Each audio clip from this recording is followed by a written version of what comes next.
उससे इस्तीफा ले लिया गया और मार्शल लॉ मुल्क में लग गया दोबारा। 25 मार्च 1969 को हमारे पास दोबारा मार्शल लॉ इस मुल्क के अंदर लग गया और याहिया खान जो है वो चीफ मार्शल एडमिनिस्ट्रेटिव भी बन गया और 26 मार्च को उसने मुल्क में अंदर प्रेसिडेंट का हल्फ भी उठा लिया। अब मसला क्या था कि जब मार्शल लॉ लगता है तो ये होता है हमारे पास कि जो कॉन्स्टिट्यूशन है, अब मुल्क में होना था इलेक्शन। अब मुल्क में क्या होना था, इलेक्शन, और एक दस्तूर साज असेंबली बननी थी जिसने एक मुल्क को नई कॉन्स्टिट्यूशन देनी थी। ठीक है, मुल्क को क्या देनी थी, नई कॉन्स्टिट्यूशन। तो उसके लिए क्या हुआ, उसके लिए अब करवाना था इलेक्शन। अब इलेक्शन तो होता है किसी कॉन्स्टिट्यूशन के तहत, कॉन्स्टिट्यूशन तो 1962 की मार्शल लॉ के तहत खत्म हो चुकी थी। तो अब क्या होना था, अब ये हुआ कि 30 मार्च 1970 को एक ऑर्डर ये क्या हुआ, चलो जी, क्या हुआ, 30 मार्च 1970 को एलएफओ इशू किया गया। एलएफओ ये पूछा जाता है कि एलएफओ किसने इशू किया, और एलएफओ क्या है, एलएफओ है लीगल फ्रेमवर्क ऑर्डर। ठीक है, ये किस लिए इशू किया जाता है, जब आपके पास कॉन्स्टिट्यूशन नहीं है, जब आपके पास कॉन्स्टिट्यूशन नहीं है, आपने मुल्क का निजाम तो चलाना है, आपने मुल्क के अंदर इलेक्शन तो करवाने हैं, आपने मुल्क की डिफरेंट चीजें तो देखनी है।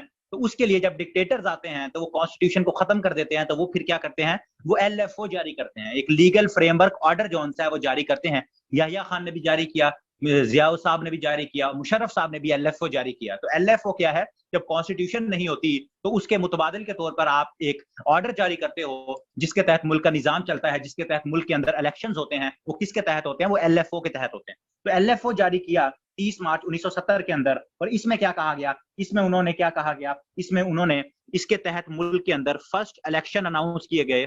फर्स्ट इलेक्शन, या इधर लिखो general election, first general election on adult franchise का क्या मतलब, 18 साल से ऊपर का कोई भी बच्चा होगा, 18 प्लस जो भी बंदा होगा वो इस इलेक्शन के अंदर अपना वोट डाल सकता था। अब जो बीडी सिस्टम था, जो बेसिक डेमोक्रेसी का सिस्टम था, उसमें ये था, उसमें 18 साल का नहीं था, उसमें भी एडल्ट फ्रेंचाइज थी, लेकिन उसमें एडल्ट फ्रेंचाइज थी 21 साल की। कि बीडी के अंदर जो आपने तहसील लेवल पर, डिवीजन लेवल पर अपने लोग चुनने थे, उसमें क्या था, उसमें आप 21 साल से ऊपर के हो गए तो आप वोट डाल सकते हो। लेकिन जो इंटरनेशनली एक चीज चल रही थी कि 18 साल से ऊपर का बच्चा या बंदा जो सा है या बंदी, वो वोट डाल सकते हैं। तो वो सबसे पहले पाकिस्तान के अंदर 1970 के इलेक्शन के अंदर ये मुतारिफ करवाया गया। और 1970 का इलेक्शन किसके तहत हुआ था पूछा जाए तो एलएफओ के तहत हुआ था, लीगल फ्रेमवर्क ऑर्डर, जो कि याहिया खान ने इशू किया था 30 मार्च। अब एलएफओ के अंडर क्या हुआ, पाकिस्तान में पहले इलेक्शन होने थे और उनकी पहले डेट क्या थी, उनकी पहली डेट थी नवंबर 1970। 1970 नवंबर के अंदर ये इलेक्शन होने थे, बट इलेक्शन क्या हो गए, पोस्टपोन्ड हो गए। इलेक्शन पोस्टपोन्ड हो गए, क्यों हुए, भोला साइक्लोन आ गया, भोला साइक्लोन। अब भोला साइक्लोन क्या है, ये पूछा जाता है कि भोला साइक्लोन कहां आया था, तो ये ईस्ट पाकिस्तान के अंदर आया था। ईस्ट पाकिस्तान के अंदर भोला साइक्लोन आ गया और भोला साइक्लोन की वजह से वहां बहुत ज्यादा तबाही हुई, वहां बहुत सारे लोगों का नुकसान हुआ, जिसकी वजह से इलेक्शन पोस्टपोन हो गया। और फिर इलेक्शन कब हुआ, फिर पाकिस्तान के अंदर 7 दिसंबर 1970 को पाकिस्तान का पहला और आखिरी साफ और शफाफ इलेक्शन हुआ। पाकिस्तान का पहला और आखिरी साफ और शफाफ इलेक्शन हुआ और उस साफ और शफाफ इलेक्शन का रिजल्ट ये निकला कि पाकिस्तान 2 टुकड़े हो गया।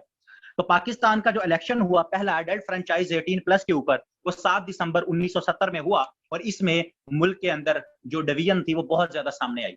अब इसमें क्या होगा, अब हमारे पास ये इलेक्शन जो हुए ये ईस्ट पाकिस्तान में भी हुए और वेस्ट पाकिस्तान में भी हुए। ठीक है, पाकिस्तान के उस वक्त कितने हिस्से थे, 1 यूनिट। अच्छा हाँ, यहाँ एक और चीज याद रखो, 1969 के अंदर 1969 के अंदर जब आपका क्या कहते हैं ये आया था, याहिया आया था, तो इसने सबसे पहले 1 यूनिट को इसने डिसॉल्व कर दिया था।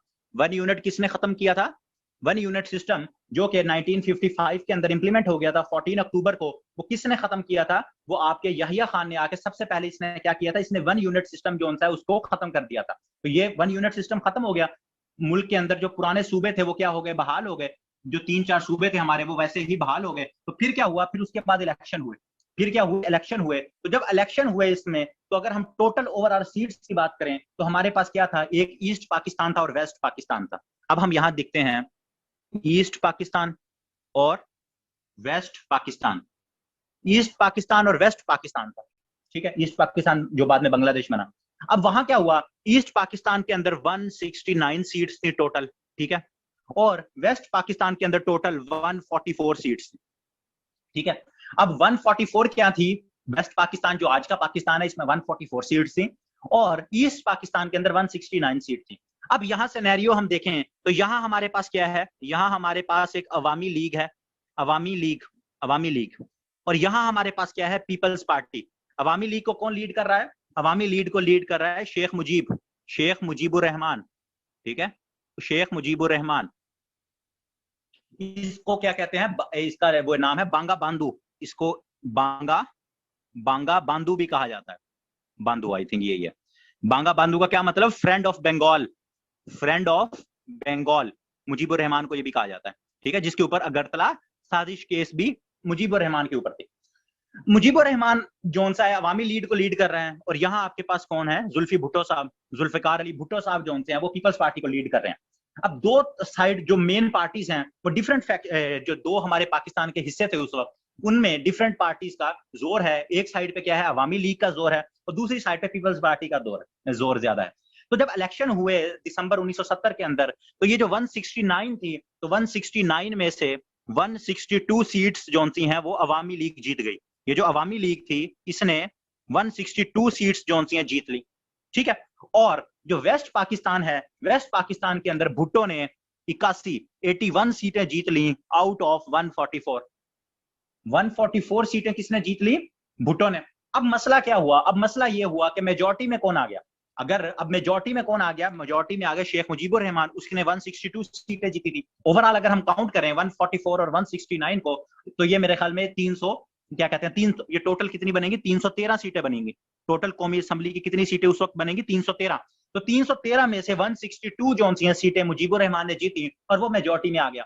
अब मसला ये था कि जो मेजॉरिटी हासिल करेगा वही पाकिस्तान का आइन बनाएगा। मैंने आपको बताया था कि ये लेजिस्लेटिव असेंबली तो थी, लेकिन ये साथ क्या थी, कॉन्स्टिट्यूंट असेंबली भी थी, क्योंकि जो मुंतखब होने थे लोग, उन्होंने अवाम ने उनको किस लिए वोट दिया था कि ये मुंतखब होंगे और हमारे लिए क्या करेंगे, हमारे लिए पाकिस्तान का आइन बनाएंगे।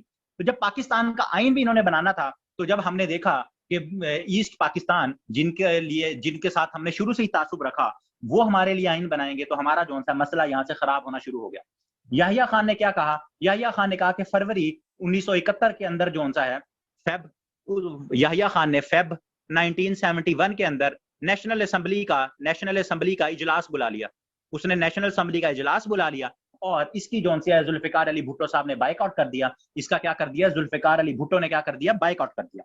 और इस वक्त याद रखें जो शेख मुजीबुर रहमान है उसके 6 नुकात भी थे। ये पूछे जाते हैं कि 6 पॉइंट्स किसका एजेंडा था। 6 पॉइंट्स जो है ना, 6 नुकात, ये शेख मुजीबुर रहमान ने 1966 के अंदर जो है ये इसने दे दिए थे। किसने, शेख मुजीब ने। अच्छा, ये अब क्यों दिए थे शेख मुजीब, इसकी अगर मैं थोड़ी सी आपको हिस्ट्री बता दूं, तो शेख मुजीब ने 6 नुकात जो से अपने वो इसलिए दिए थे कि जब 1965 की जंग हुई ना, तो 1965 की जंग में ये हुआ कि पाकिस्तान के ऊपर तो हमला हुआ, लेकिन ईस्ट पाकिस्तान के जो सियासतदान थे उन्होंने देखा कि हमारे पास तो अगर इंडिया हम पे हमला कर दे तो हमारे पास कोई डिफेंस भी नहीं है, कोई इतनी फौज भी हमारी साइड पे नहीं है, तो हमारा क्या होगा। तो उसके बाद शेख मुजीबुर रहमान ने ये 6 पॉइंट्स दिए। उसमें डिफरेंट चीजें थी कि हमारी आर्मी जो सी है वो हमें दी जाए, हमें ट्रेड करने की इजाजत दी जाए, हमें जो से है अपनी करेंसी जो सी है वो एक डिफरेंट उसकी इजाजत दी जाए, और प्रोविंशियल ऑटोनॉमी हमें दी जाए। मतलब इस तरह की चीजें थी। लेकिन पाकिस्तान जो वेस्ट पाकिस्तान था उसके अंदर इसको समझा गया कि ये पाकिस्तान से अलहदगी की बात है। लेकिन ये शेख मुजीबुर रहमान के 6 पॉइंट्स थे और इसी पॉइंट्स को एजेंडा बनाकर उसने 1970 का इलेक्शन जीता था। 1970 के इलेक्शन के अंदर उसका मैनिफेस्टो क्या था, उसका मैनिफेस्टो था कि ये 6 पॉइंट्स अगर मैं आ गया तो मैं ये जो 6 पॉइंट्स हैं इनके ऊपर अमल दरामद करवाऊंगा। ठीक हो गया। तो 6 पॉइंट्स के ऊपर अमल दरामद उसने करवाना था। तो फिर क्या हुआ, जब शेख मुजीबुर रहमान को उसने कहा याहिया खान ने कि आओ अपने असेंबली का इजलास बुलाओ, तो भुट्टो साहब ने बाइकआउट कर दिया। फिर जब भुट्टो साहब ने कहा कि चलो अब मिल बैठ के कुछ करते हैं, तो फिर शेख मुजीबुर रहमान अड़ गया। उसने कहा भाई मैं नहीं करता। तो इसी तरह ये मसले मसाइल उस वक्त कॉन्स्टिट्यूशन के चलते रहे, डिले होता रहा। तो फिर क्या हुआ, मार्च 1971 के अंदर सिविल नाफरमानी की तहरीक। सिविल नाफरमानी का क्या मतलब होता है, इंग्लिश में उसे कहते हैं सिविल डिसओबीडियंस। सिविल डिसोबीडियंस की तहरीक चला दी शेख मुजीबुर रहमान ने। अब सिविल डिसोबीडियंस का क्या मतलब होता है कि आप हुकूमत के साथ किसी भी तरह का ताउन नहीं करोगे, हुकूमत को टैक्स नहीं दोगे, हुकूमत जो भी मामला लॉ एंड ऑर्डर जो सा है, हुकूमत आप अब क्या है कि आप बाहर जाते हो, आप हुकूमत ने एक लॉ बनाया हुआ है आपके लिए, आप उसके ऊपर अमल करते हो। सिविल नाफरमानी की तहरीक के अंदर आप इन सब चीजों को मानने से क्या कर देते हो, इनकार कर देते हो। तो सिविल नाफरमानी की तहरीक, सिविल डिसोबीडियंस मार्च में स्टार्ट हो गई। और इसी के साथ क्या हुआ, फिर यहाँ जो हमारे जनरल थे, यहाँ जो हमारी आर्मी थी, जो हमारे कर्ता धर्ता थे, उनका सबर का पैमाना लबरेज हो गया और उन्होंने 26 मार्च, उन्होंने, ये इंपॉर्टेंट डेट है, 26 मार्च 1971 को ऑपरेशन सर्च लाइट की इजाजत दे दी। किसकी दे दी इजाजत? Operation search light, operation search light. और ये ऑपरेशन सर्च लाइट कहां शुरू हुआ? बांग्लादेश, क्या कहते हैं उस वक्त जो ईस्ट पाकिस्तान के अंदर ऑपरेशन सर्च लाइट की मंजूरी दे दी गई और वहां ऑपरेशन जो सा है वो शुरू हो गया। और इस ऑपरेशन के साथ, ये 26 मार्च बड़ा इंपॉर्टेंट डेट है। अब यहां क्या हुआ, इसी डेट के अंदर जब ऑपरेशन शुरू हुआ, शेख मुजीबुर रहमान ने बांग्लादेश की आजादी का ऐलान कर दिया। आज भी बांग्लादेश 26 मार्च 1971 को अपनी इंडिपेंडेंस डे मनाता है। पाकिस्तान ने जिस दिन ऑपरेशन सर्च लाइट शुरू किया था, उसी दिन को बांग्लादेश आजाद असल में कब हुआ? वो हुआ 16 दिसंबर को, जब पाकिस्तान ने हथियार डाले। लेकिन जिस दिन ऑपरेशन शुरू हुआ, उसी दिन जो शेख मुजीबुर रहमान था, उसने अपनी आजादी का ऐलान कर दिया, बांग्लादेश का झंडा लहरा दिया। और 26 मार्च जो सा है वो उनका इंडिपेंडेंस डे है, जिस तरह से हमारा 14 अगस्त है। तो ये चीज जो सी स्टूडेंट्स को कंफ्यूज करती है, तो ये आपने याद रखना है कि 26 मार्च को बांग्लादेश का इंडिपेंडेंस डे है। ये मैं आगे लिखवा भी दूंगा। तो इसके साथ ही जंग का आगाज हो गया, ठीक है। इसके साथ ही जंग का जो सा है वो क्या हो गया, वो आगाज हो गया ऑपरेशन सर्च लाइट का। और बहुत सारे इसमें जो से हैं वो लोग मरे और वो सारी चीजें हैं। पाकिस्तानी के जो हिस्टोरियंस हैं वो कहते हैं जी 1 लाख, कुछ लाख थे। जो बांग्लादेश के लोग हैं वो कहते हैं 10 लाख, कोई कहते हैं 20 लाख लोगों को मारा गया। तो ये डिफरेंट चीजें हैं, हमारा इससे क्या कहते हैं उस तरह से ताल्लुक नहीं है कि किस तरह से वहां मसले मसाइल हुए। फिर वहां से क्या हुआ कि जंग शुरू हुई और इंडिया में जो सा है, इंडिया की जो रॉ है, उसने एक तंजीम बनाई, उसका नाम था मुक्ति बाहिनी। ये पूछा जाता है कि मुक्ति बाहिनी किसकी तंजीम थी? तो मुक्ति बाहिनी जो सी है, ये एक तंजीम थी जिसको इंडिया ट्रेन करता था, मुक्ति बाहिनी, ठीक है। इसको रॉ जो सी है, इंडिया की एजेंसी रॉ, वो जो सी है, रॉ ने इसको ट्रेन किया और ये पाक फौज के साथ आकर मुक्ति बाहिनी के लोग जो से हैं वो लड़ते थे, ठीक हो गया। ऑफ कोर्स आर्मी ने स्टार्ट किया था, क्योंकि भुट्टो वाज नो वन। उस वक्त भुट्टो के पास कोई पावर नहीं थी। उस वक्त क्या था, मार्शल लॉ था, याहिया खान आपका प्रेसिडेंट था। ये याद रखो, अभी जो चीजें चल रही हैं इसमें ऑर्डर किसका चल रहा है? याहिया खान का चल रहा है। Operation searchlight Yahya Khan के ऑर्डर से स्टार्ट हुआ, ठीक हो गया। तो याहिया खान, ये सारी चीजें आपने याद रखनी। उसके बाद क्या हुआ, उसके बाद जो सा है, फिर पाकिस्तान ने, फिर ये सारा ऑपरेशन सर्च लाइट चलता रहा, वहां काफी मसले मसाइल हुए। फिर आखिरकार आया 3 दिसंबर। फिर क्या आया? 3 दिसंबर 1971 को क्या हुआ? 3 दिसंबर 1971 को Pakistan launched pre-emptive strike on India. Pakistan ने इंडिया के ऊपर हमला कर दिया 3 दिसंबर 1971 को। अब मैंने यहां क्या लिखा कि पाकिस्तान ने इंडिया के ऊपर हमला किया, लेकिन वो क्या थी? Pre-emptive strike. प्रीएम्प्टिव स्ट्राइक का क्या मतलब होता है कि पाकिस्तान ने जब देखा कि हमारी फौजें बांग्लादेश के अंदर, वहां ईस्ट पाकिस्तान के अंदर लड़ रही हैं, तो उन्होंने क्या कहा? उन्होंने कहा कि अब इंडिया के पास मौका है, इंडिया हमारे ऊपर हमला करेगा। तो प्रीएम्प्टिव स्ट्राइक का क्या मतलब कि हम इंडिया, इससे पहले कि हम पे हमला करे, हम इंडिया पे हमला कर देते हैं। तो 3 दिसंबर को ऑफिशियली ये जंग स्टार्ट हुई। 3 दिसंबर को पाकिस्तान और इंडिया की जंग स्टार्ट हुई। उसके पहले operation search light east Pakistan में चल रहा था। लेकिन पाकिस्तान और इंडिया की जंग कब स्टार्ट हुई? 3 दिसंबर 1971 को ये जंग स्टार्ट हुई। और जब ये जंग स्टार्ट हुई, उस वक्त पाकिस्तान को कौन लीड कर रहा था? जनरल याहिया खान। पाकिस्तान के प्रेसिडेंट का क्या नाम था? याहिया खान। और इंडिया की जो सी है, उस वक्त प्राइम मिनिस्टर कौन थी? इंदिरा गांधी। जब ये जंग शुरू हुई, इंडिया के प्राइम मिनिस्टर कौन थी? इंदिरा गांधी। और यूएसए के जो प्रेसिडेंट थे, उनका क्या नाम था? Richard Nixon. हम देख चुके हैं निक्सन साहब को, ठीक है। तो रिचर्ड निक्सन, जिनको इम्पीच भी किया गया था, तो रिचर्ड निक्सन साहब जो से हैं, रिचर्ड निक्सन साहब उस वक्त इस जंग के दौरान यूएसए के प्रेसिडेंट थे। इंडिया की प्राइम मिनिस्टर इंदिरा गांधी साहिबा थी। और पाकिस्तान के प्रेसिडेंट का क्या नाम था? पाकिस्तान के प्रेसिडेंट का नाम याहिया खान था, जो कि उस जंग में उस वक्त लीड कर रहे थे। अच्छा जी, चलें जी, ये सारी चीजें तो हो गई। फिर क्या हुआ? फिर ये हुआ कि हमारे पास जंग चल रही थी, तो जंग ने खत्म भी तो होना था। तो 15 दिसंबर को हमारे पास भुट्टो साहब जाते हैं, 15 दिसंबर को भुट्टो साहब जाते हैं यूएन, और जहां जाकर वो एक बड़ी प्यारी सी तकरीर करते हैं कि we will fight till the end, और बड़ी लंबी लंबी बातें करते हैं। और वो कहते हैं कि हम जो सा है, हम अपने last drop of our blood we will fight. तो उनकी बड़ी फेमस तकरीर अगर किसी ने सुननी हो तो वो 15 दिसंबर को 1971 को उन्होंने यूनाइटेड नेशन में की थी कि हम अपने खून के आखिरी कतरे तक लड़ेंगे। और उसके बाद अगला दिन का जब सूरज चढ़ा 16 दिसंबर 1971 को, तो फिर उस दिन पाकिस्तान ने सरेंडर कर दिया। और जंग जो सी है 1971 की, जो कि 3 दिसंबर को शुरू हुई थी, वो 16 दिसंबर को आकर क्या हो गई, खत्म हो। वो जो जंग 3 दिसंबर को शुरू हुई थी, वो 16 दिसंबर 1971 को पाकिस्तान की जो आर्मी थी उस वक्त, उसने क्या कर दिया, उसने सरेंडर कर दिया। और वो जो सरेंडर किया उस वक्त कौन था, उस वक्त सरेंडर जिसने किया उसका नाम था AK न्याजी। पाकिस्तान का कमांडर कौन था, AK न्याजी था। और इसने जिसके सामने सरेंडर किया, जो इंडिया का वो था, उसका नाम था जगजीत अरोड़ा साहब थे इंडिया के, जिसके सामने AK न्याजी साहब ने सरेंडर किया। और AK न्याजी साहब का एक चीज याद रखें कि AK न्याजी साहब उस वक्त आर्मी को वहां लीड भी कर रहे थे, और AK Niazi last governor of East Pakistan है, last governor of East Pakistan. ये उस वक्त ईस्ट पाकिस्तान के लास्ट गवर्नर भी यही थे, जो फौजी था।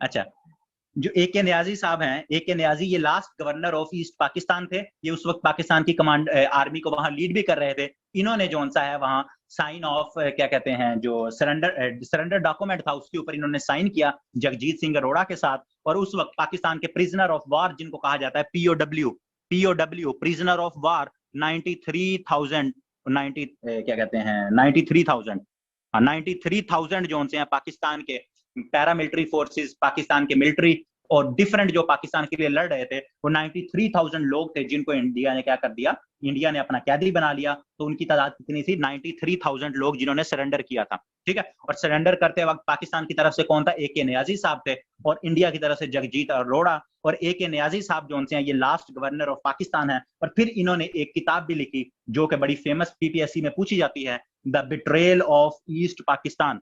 इनकी बुक का क्या नाम था, द बेट्रेयल ऑफ ईस्ट पाकिस्तान, ये इनकी किताब का नाम है, the betrayal of East Pakistan. ये किसकी किताब का नाम है, ये AK न्याजी साहब की किताब का नाम है, the betrayal of East Pakistan.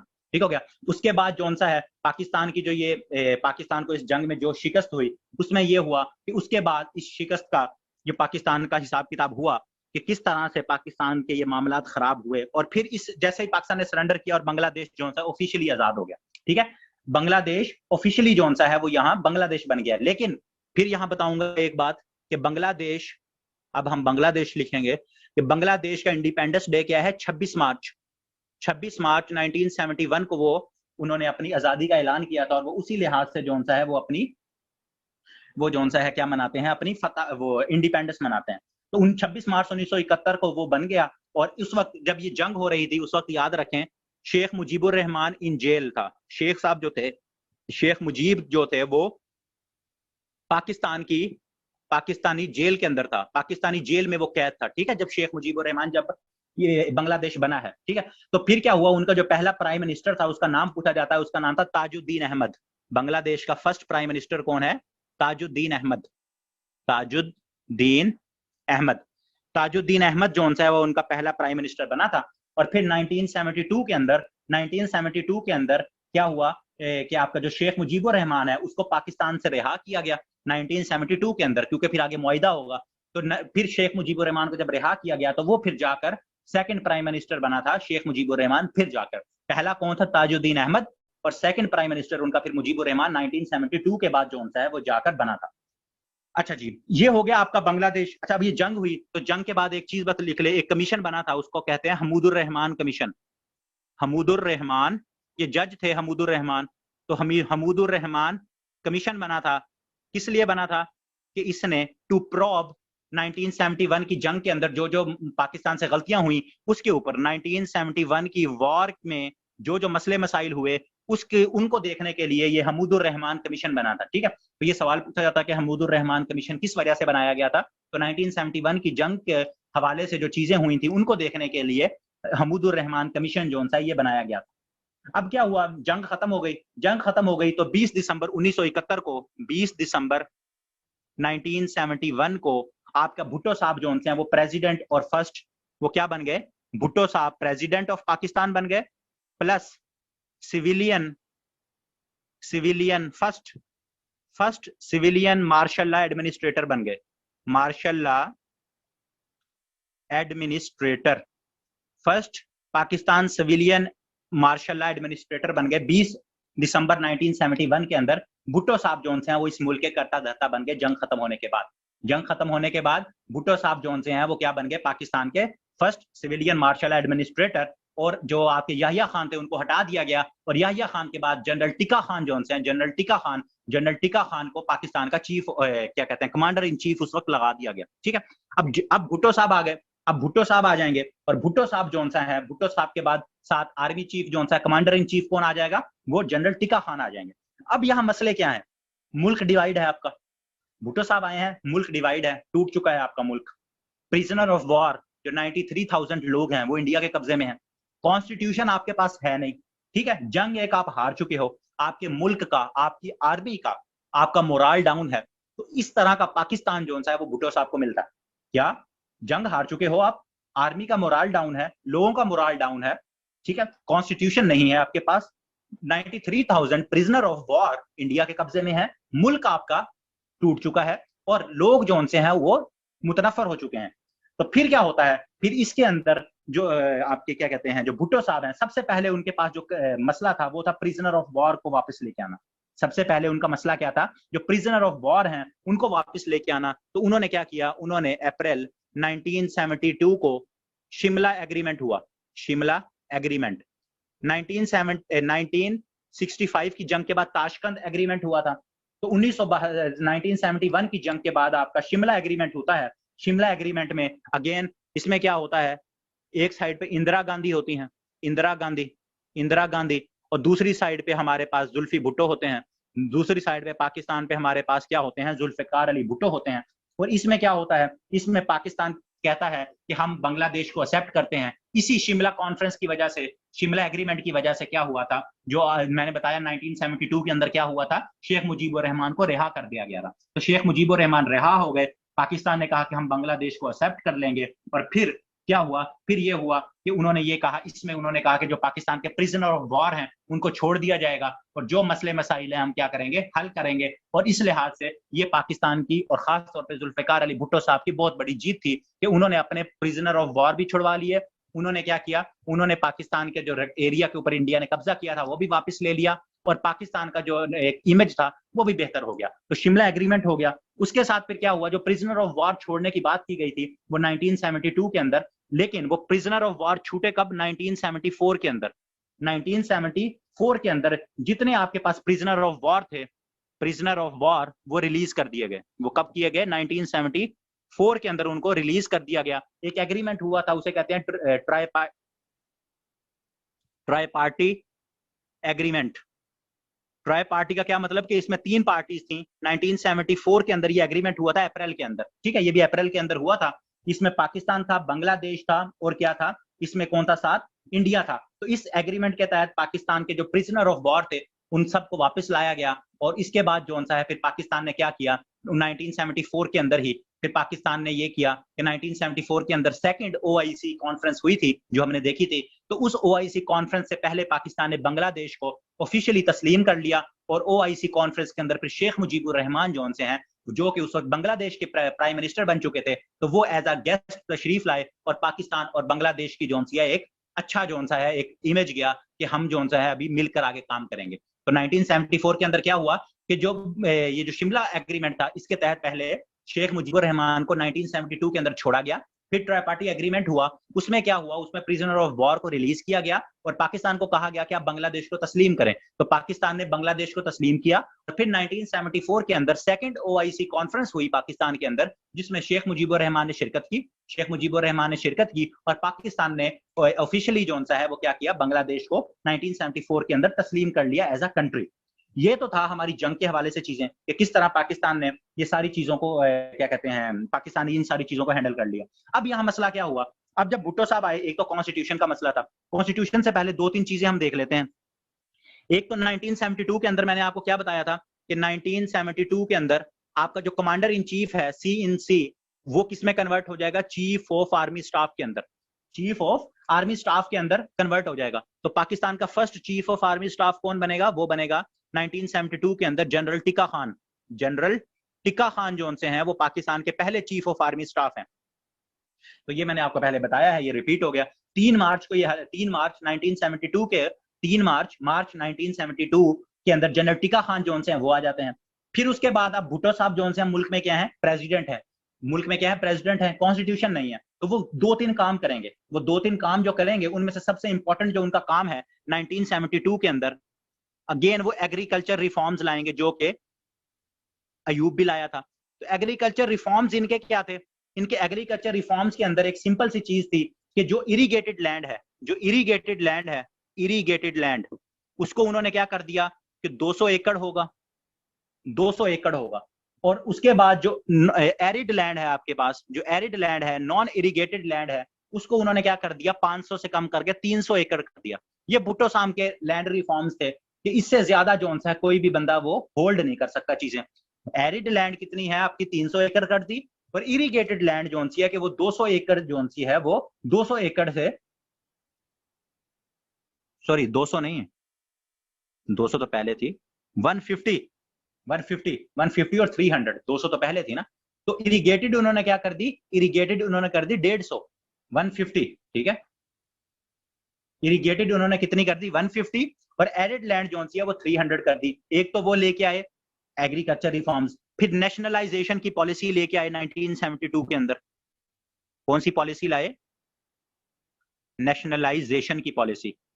अब नेशनलाइजेशन की क्या पॉलिसी थी कि जितने आपकी प्राइवेट कंपनीज हैं, जितनी प्राइवेट इंडस्ट्रीज हैं, उनको हुकूमत अपनी तहवील में ले लेगी, उनको हुकूमत अपनी तहवील में ले लेगी और हुकूमत उनको चलाएगी, ठीक है। इसकी सबसे बड़ी एग्जांपल इत्तेफाक फाउंड्री है जो कि नवाज शरीफ साहब की थी। तो वो उनकी अपनी फाउंड्री थी, उसको हुकूमत ने अपने कब्जे में ले लिया और हुकूमत ने कहा आज से हम जो है इसकी मामलात को देखेंगे। तो ये क्या थी आपके पास, ये आपकी नेशनलाइजेशन की पॉलिसी थी, ठीक है। उसके बाद क्या हुआ, उसके बाद सिविल सर्विस जो है आपकी 1973 में उनके रिफॉर्म्स किए। 1973 के अंदर सिविल सर्विस रिफॉर्म्स किए उन्होंने, कुछ सर्विस रिफॉर्म्स किए कुछ, ठीक है। तो ये कुछ चीजें थी जो कि उन्होंने की। उसके बाद उन्होंने और क्या कहा, उसके बाद इन्हीं के दौर के अंदर 1975 के अंदर FIA भी आपका एस्टेब्लिश हुआ था। 1975 के अंदर FIA, ये बड़ा इंपॉर्टेंट है, FIA एस्टेब्लिश हुआ था 1975 के अंदर।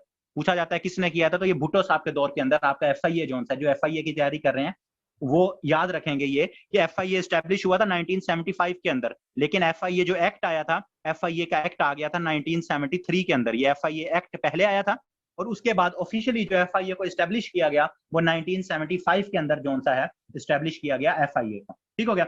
उसके बाद भुट्टो साहब के दौर के अंदर 1973 के अंदर ही, 1973 के अंदर ही आपका जो नेशनल आइडेंटिटी कार्ड जिसे कहते हैं NIC, वो भी पहली दफा इशू हुआ। NIC, national identity card, national identity card, ठीक है। नेशनल आइडेंटिटी कार्ड भी भुट्टो साहब के दौर में सबसे पहले 1973 के अंदर सबसे पहले ये जो सा आपका इशू हुआ। तो ये काफी सारी चीजें थी जो भुट्टो साहब ने रिफॉर्म्स करने की कोशिश की। नेशनलाइजेशन की पॉलिसी ले आए, एग्रीकल्चर रिफॉर्म्स की कोशिश की, ठीक हो गया। उसके बाद NIC, CNIC लेकर आए, FIA, डिफरेंट ये चीजें जो उन्होंने एस्टेब्लिश करने की कोशिश की।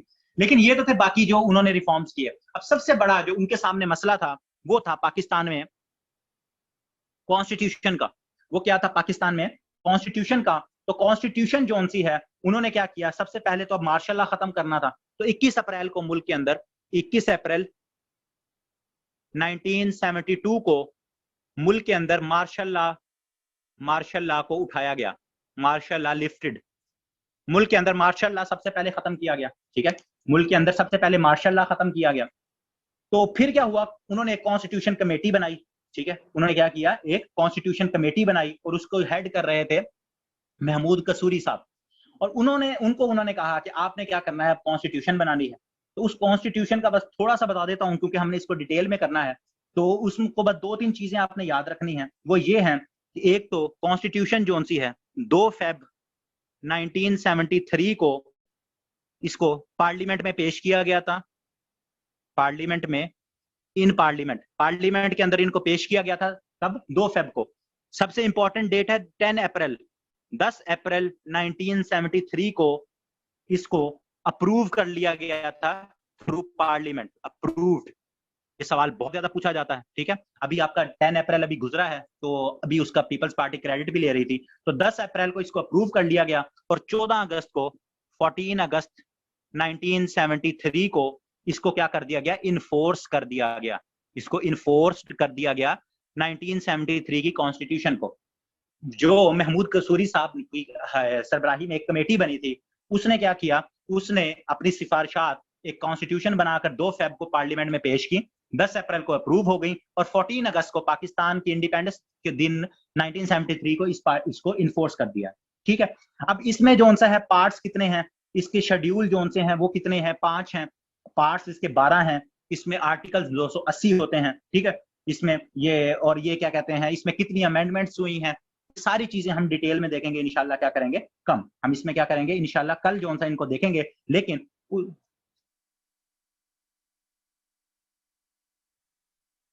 इसका नहीं कंफर्म कि इसमें मेंबर्स कितने थे, कभी पूछा नहीं गया वैसे। मैं कल देख लूंगा इसमें कि या आप लोग देख लेना कि इस कमेटी के जो मेंबर्स कितने थे इस कमेटी में। ये आता है कि पूछा जाता है कि उसको हेड कौन कर रहे थे, तो जो कसूरी साहब हैं वो उसको हेड कर रहे थे। इसके मेंबर्स का कोई कंफर्म नहीं है, होंगे 20 से तो ऊपर ही होंगे, 20 के अराउंड। लेकिन इसको देख लेना, मैंने कभी देखा नहीं है कि इसके मेंबर्स जो हैं वो कितने थे इस कमेटी के, ठीक है। अच्छा जी, अब हमने क्या कहते हैं 1973 की कॉन्स्टिट्यूशन को पढ़ना है। तो 1973 की कॉन्स्टिट्यूशन को इंशाल्लाह हम जो सा है वो कल पढ़ेंगे। लेकिन यहाँ 2-3 चीजें बस, उसके बाद ये लेक्चर को हम समाप्त करते हैं अपना लेक्चर को। उसमें क्या है कि जैसे मैंने आपको बताया कि रिफॉर्म्स ले आए थे भुट्टो साहब, और क्या हुआ था, पाकिस्तान ने एक्सेप्ट कर लिया था, पाकिस्तान ने क्या कर लिया था, एक्सेप्ट कर लिया था किसको, पाकिस्तान ने क्या कहते हैं इसको, अल्लाह भला करे, बांग्लादेश को एक्सेप्ट कर लिया था। सेकंड समिट हुआ था, ठीक है, सेकंड समिट हुआ था पाकिस्तान इसके अंदर, और पाकिस्तान ने क्या किया, इसको एक्सेप्ट कर लिया था। जी जी बिल्कुल वही है, कसूरी साहब वही है, कसूरी साहब बिल्कुल वही है।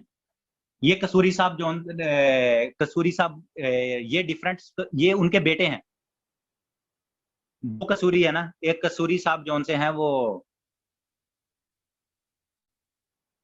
जिनके ऊपर भुट्टो साहब का केस था ना, वो वालिद थे। और उसके बाद एक बाद में मुशर्रफ के दौर में भी कसूरी साहब आए, वो उनके बेटे थे। लेकिन ये जो कसूरी साहब वही हैं जिनका भुट्टो साहब के हवाले से केस चला था, खुर्शीद महमूद कसूरी, हाँ बिल्कुल। अच्छा जी, अब भुट्टो साहब ने क्या किया, अब यहाँ 1-2 चीजें जो सी है ना वो मैं आपको बता देता हूँ, 1 सेकंड सिर्फ रुको जरा।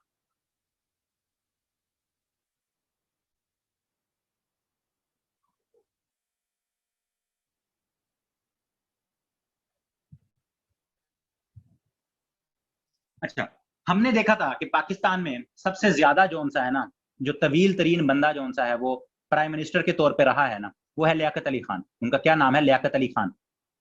यहाँ एक चीज याद रखो कि 1971 में जब जब जंग चल रही थी, मैंने ये उसमें लिखवाया था 7 दिसंबर को जब पाकिस्तान में और इंडिया की जंग चल रही थी, ठीक है, जंग चल रही थी, उस वक्त पाकिस्तान के अंदर एक वजीर आजम आते हैं कुछ दिनों के लिए, 13 दिन के लिए। उनका नाम था नूरुल अमीन। उनका क्या नाम था, नूरुल अमीन।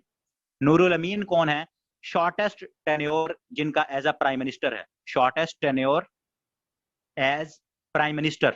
कितने दिन रहे हैं ये, 7 और 20 तक रहे हैं, तो 13 डेज ये पाकिस्तान के प्राइम मिनिस्टर रहे हैं नूरुल अमीन साहब। ये क्या है, नूरुल अमीन साहब जो से हैं वो प्राइम मिनिस्टर रहे हैं। तो ये जो सा है आपने क्या रखना है, ये भी आप लोगों ने याद रखना है। अब 1973 की जो कॉन्स्टिट्यूशन आई थी ना, उसमें तो पार्लियामेंट्री सिस्टम था, हम डिटेल में देख भी लेंगे। तो अब उसमें पार्लियामेंट्री सिस्टम में क्या होगा, भुट्टो साहब जो से हैं प्राइम मिनिस्टर बन जाएंगे। अब भुट्टो साहब क्या हैं, भुट्टो साहब जो से हैं वो प्राइम मिनिस्टर बन जाएंगे, और उनकी जगह भुट्टो साहब क्योंकि पहले प्रेसिडेंट थे, तो 1973 जैसे ही 14 अगस्त आया तो 14 अगस्त को भुट्टो साहब क्या है प्राइम मिनिस्टर बन गए और उनके जगह फजल इलाही चौधरी, इनको क्या बना दिया गया, पाकिस्तान का प्रेसिडेंट बना दिया गया।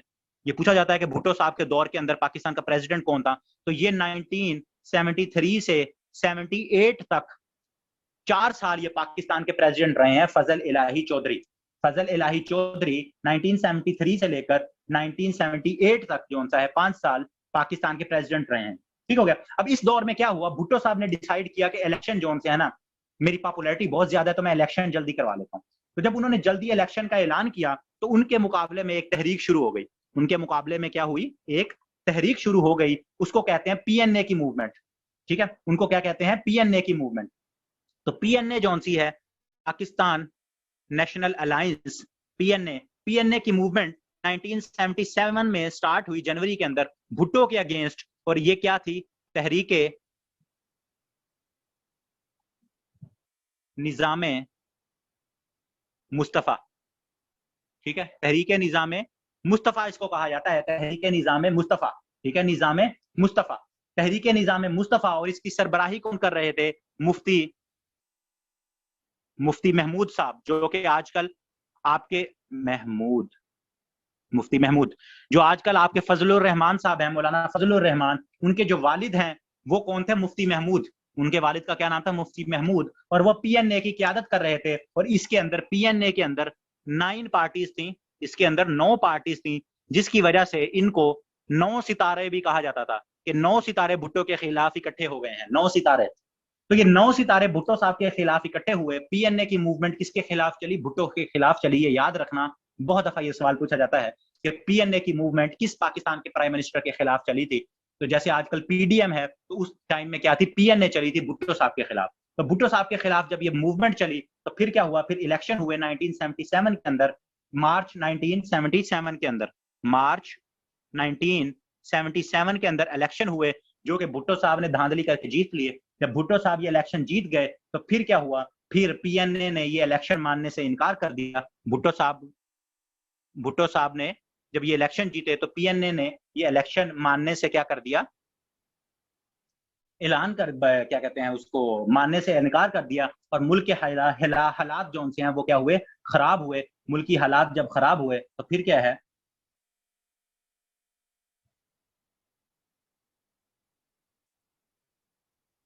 मुल्की हालात जो उनसे हैं वो जब खराब हुए तो फिर क्या हुआ, फिर जो सा है आपका उस वक्त जनरल टिक्का खान के बाद जो से हैं एक जनरल क्या आए थे, उनका नाम गुल था, हसन गुल मेरे ख्याल में, जनरल हसन गुल आए थे। उसके बाद जो सा जनरल जियाउल हक आए थे। तो जनरल जियाउल हक ने उन्होंने क्या किया, जुलाई 5 1977 को जियाउल हक ने मुल्क का 3rd मार्शल लॉ लगा दिया। इस मुल्क का 3rd मार्शल लॉ लग गया। किसने लगाया, बाय जनरल जियाउल हक। ठीक है, मर्द मोमिन मर्द हक, जियाउल हक। तो जियाउल हक जो है मर्द मोमिन जो अपने आप को कहा करता था, मर्द मोमिन साहब ने क्या किया, उन्होंने जुलाई 5 1977 को इस मुल्क के अंदर मार्शल लॉ लगा दिया। और जिया साहब जो हैं वो chief marshal law administrator Pakistan के अंदर बन गए। और भुट्टो साहब जो हैं उनकी हुकूमत का खात्मा कर दिया गया। ठीक है, यहां तक क्या हुआ, हमारे पास भुट्टो साहब जो कि पाकिस्तान के पहले इलेक्टेड प्राइम मिनिस्टर थे, first elected prime minister of Pakistan, उनको कब हटाया गया, जुलाई 5 1977। और भुट्टो साहब जो मैंने आपको प्राइम मिनिस्टर की लिस्ट भेजी थी उसमें 7 लिख लें, भुट्टो साहब पाकिस्तान के 9th प्राइम मिनिस्टर थे। ये सवाल बहुत पूछा जाता है कि भुट्टो साहब का कितनावां नंबर है। भुट्टो साहब का पाकिस्तान के प्राइम मिनिस्टर्स के अंदर 9वां नंबर है। भुट्टो साहब का प्राइम मिनिस्टर्स के अंदर कितनावां नंबर है, उनका 9वां नंबर है भुट्टो साहब का। ठीक है, उनका कितना नंबर है, 9वां जो सा है वो नंबर है। तो ये आप लोगों ने क्या रखना है, याद रखना है। ये आप लोगों ने क्या याद रखना है। ठीक है, अब यहां तक मुझे बताओ कि यहां तक किसी को कोई मसला हो, कोई सवाल जवाब हो।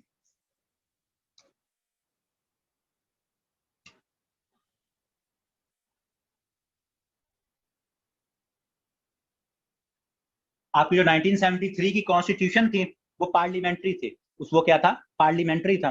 तो उसको अब हम देखेंगे। हाँ, 9 सितारों से भुट्टो साहब का नाम याद, वो नंबर याद रख लो, 9 सितारे और 9। हाँ, ये भी अच्छा है। ठीक है, इसमें क्या था, ये बाई कैमरल, कल हम इसकी वो देखेंगे कि आपकी जो 1973 की कॉन्स्टिट्यूशन थी ना, इसके तहत आपके 2 हाउस बने। सेनेट पहली दफा 1973 की कॉन्स्टिट्यूशन के बाद सेनेट बन गया, सेनेट प्लस नेशनल असेंबली, ठीक है, senate plus national assembly. Tikka Khan के बाद जनरल गुल हसन थे एक, वो आए थे जनरल गुल हसन, उसके बाद फिर जियाउल हक आया, ठीक है, उसके बाद जियाउल हक आया। तो सेनेट बन गया आपका और नेशनल असेंबली, ये 2 हाउसेस जो थे आपके बने थे। और इनमें से सिर्फ 2-3 चीजें आप याद रख लो जो इंपॉर्टेंट है, कि फर्स्ट चेयरमैन ऑफ क्या कहते हैं सेनेट, जो स्पीकर होता है वो नेशनल असेंबली का होता है, और जो इसको हेड करता है सेनेट को, उसको चेयरमैन कहा जाता है। उसको क्या कहा जाता है? Chairman, chairman. तो फर्स्ट जो चेयरमैन था उसका क्या नाम था? हबीबुल्ला खान। ये सवाल बहुत पूछा जाता है, हबीबुल्ला खान। हबीबुल्ला खान फर्स्ट चेयरमैन थे। कौन थे? फर्स्ट चेयरमैन थे सेनेट के। उसके बाद सेकंड जोन से हैं वो हमारे पास आते हैं जीके, गुलाम इसहाक खान, गुलाम इसहाक खान, ठीक है, ये बाद में पाकिस्तान के प्रेसिडेंट भी बनेंगे, ये सेकंड आते हैं, ठीक है। और थर्ड आते हैं हमारे पास वसीम सज्जाद। क्या नाम है उनका? वसीम सज्जाद। ये क्यों इंपॉर्टेंट है वसीम सज्जाद? ये 1988 में आए, 1988 में, और 1999 तक रहे, और ये सबसे लॉन्गेस्ट, इनका टेन्योर क्या है? लॉन्गेस्ट चेयरमैन है सेनेट के, वसीम सज्जाद साहब, ठीक है। सबसे लॉन्गेस्ट जो सा है टेन्योर क्या है? वसीम सज्जाद साहब का है। और उसके बाद और भी आएंगे, फिर मियां मोहम्मद सोमरो भी आते हैं, ये नवाज क्या कहते हैं, मुशर्रफ के दौर में मियां मोहम्मद सोमरो थे। उसके बाद जो सा है फिर फरूक एच नाइक भी आते हैं, नैयर बुखारी भी आएंगे, और अभी मेरे ख्याल में कौन थे? रजा रबानी थे पीपल्स पार्टी के, वो भी रहे हैं। और अभी रिसेंटली तो आप लोगों को पता है सादिक संजरानी, आजकल कौन है पाकिस्तान के सेनेट के चेयरमैन? सादिक संजरानी, संजरानी, ठीक है, सादिक संजरानी। तो ये तो आपको पता है, लेकिन आपने क्या हबीबुल्ला का याद रखना है और गुलाम इसहाक खान जो है उनका याद रखना है। तो ये सेनेट के हवाले से पूछा जा सकता है।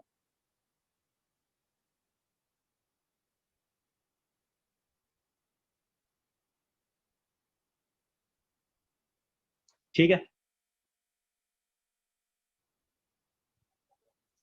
क्लियर है यहां तक चीजें?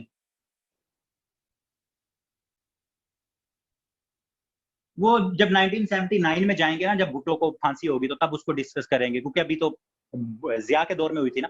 तो इंशाल्लाह फिर अभी तो 2 दिन कॉन्स्टिट्यूशन में लग जाएंगे हमारे। तो फिर जब हम भुट्टो साहब के दौर पे जाएंगे, तो क्या कहते हैं, जिया साहब के दौर के अंदर, तो फिर हम देख लेंगे।